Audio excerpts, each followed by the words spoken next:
শ্রীলঙ্কার বিপক্ষেই টাইগারদের সুপার ফোরের মিশন শুরু হচ্ছে। শনিবার দুবাই ইন্টারন্যাশনাল ক্রিকেট স্টেডিয়ামে সুপার ফোরের মিশন শুরু হবে লিটন কুমার দাসদের। তার আগে আইসিসির ক্রিকেট একাডেমিতে অনুশীলন করেছে লিটন দাসরা, যেখানে জুটিবদ্ধভাবে টাইগার ব্যাটারদের ব্যাটিং করতে দেখা গেছে।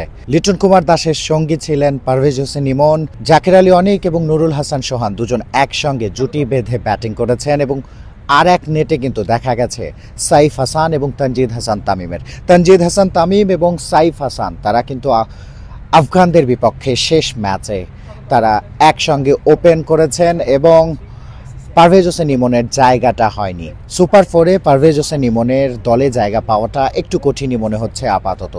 তবে ৩ নম্বরে লিটন কুমার দাসের খেলা নিশ্চিত। ৪ নম্বরে তাওহিদ হৃদয় সুযোগ পাবেন কিনা একটা বড় প্রশ্ন হয়ে দাঁড়িয়েছে। আগের ম্যাচেও তিনি সুযোগ পাবেন কিনা সেই প্রশ্নটা অনেক হয়েছিল। চায়ের কাপে ঝড় উঠেছিল তাওহিদ হৃদয়ের দলে থাকা না থাকার যুক্তি নিয়ে, কিন্তু তিনি খেলেছেন আফগানিস্তানের বিপক্ষে ম্যাচ এবং শ্রীলঙ্কার বিপক্ষে ম্যাচেও হয়তো তিনি টিকে যাবেন। মিডল অর্ডারে টাইগারদের ব্যাটার সংকট তাওহিদ হৃদয়কে বাড়তি সুবিধা দিচ্ছে। তবে জাকির আলী অনিক, যিনি ৪৮টা বল খেলেও এখন পর্যন্ত ছক্কা হাঁকাতে পারেননি, তার একাদশে থাকা নিয়েও কিন্তু প্রশ্ন উঠছে। যখন গত ম্যাচে টাইগাররা একটা বোলার কম নিয়ে খেলেছিল, ফিফথ বোলিং অপশন টাইগারদের সামনে ছিল না, সেটা কিন্তু ভুগিয়েছিল।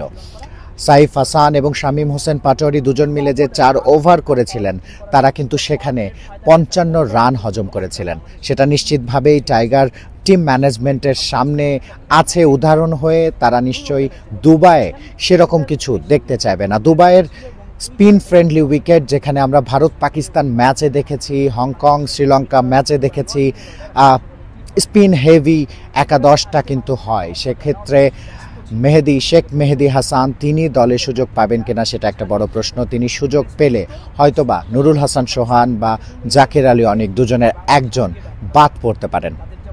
এবং তানজিম হাসান সাকিব, যিনি কিনা শুরুর 2 ম্যাচ দারুণ খেলেছিলেন, তিনি গত ম্যাচে বাদ পড়েছিলেন, তারও একাদশে আসার সম্ভাবনাটা কিন্তু আছে। সেক্ষেত্রে পেস বোলিংয়ে কেউ একজন বাদ পড়বেন, সেটা তাসকিন আহমেদের বাদ পড়ার সম্ভাবনাও কিন্তু রয়েছে।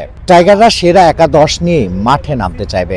সুপার ফোরে প্রথম ম্যাচটাই কিন্তু টাইগারদের জন্য কঠিন হবে। 2 দিন আগে যারা ছিল বন্ধু, সেই শ্রীলঙ্কা এখন প্রতিপক্ষ। নিশ্চিতভাবেই দারুণভাবে খেলেছে শ্রীলঙ্কা দল এবং টানা 3 ম্যাচ জিতে তারা সুপার ফোরে এসেছে।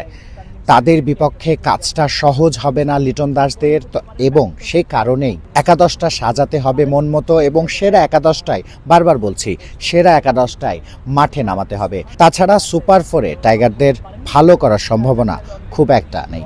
সেরা একাদশটা সাজাতে না পারলে টাইগারদের যে এশিয়া কাপের চ্যাম্পিয়ন হবার স্বপ্ন, সেটা সুপার ফোরেই শেষ হয়ে যাবে। সেজন্যই একাদশটা মন মতো হওয়া যায়।